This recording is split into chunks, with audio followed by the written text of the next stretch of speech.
কওমি উদ্যোক্তা সম্মেলনে নারী সাংবাদিককে ঢুকতে না দেয়ার দায় নিতে চান না ধর্ম উপদেষ্টা ডক্টর আফম খালিদ হোসেন।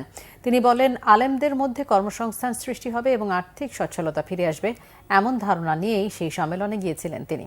এদিকে জয়পুরহাটে নারী ফুটবল টুর্নামেন্টে হামলা এবং সাংস্কৃতিক কর্মীদের কর্মকাণ্ডে কোনো তৃতীয় পক্ষ বাধা দিয়ে একটি বিশেষ পরিস্থিতি তৈরি করতে চায়।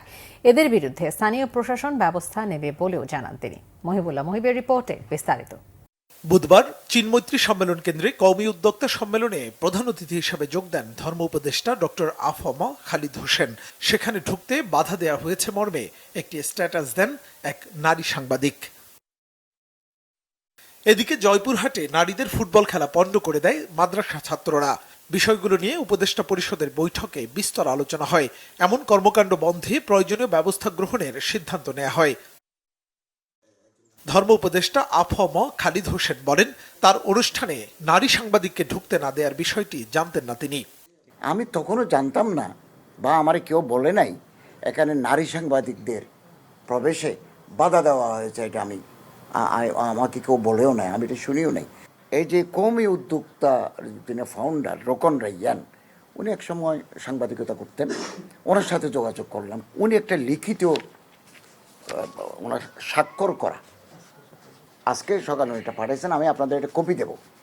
উনি ওখানে বলছেন, আমাদের জানা মতে অনুষ্ঠান আয়োজন সংশ্লিষ্ট কোনো ব্যক্তি থেকে এরূপ কোনো ঘটনা ঘটেনি।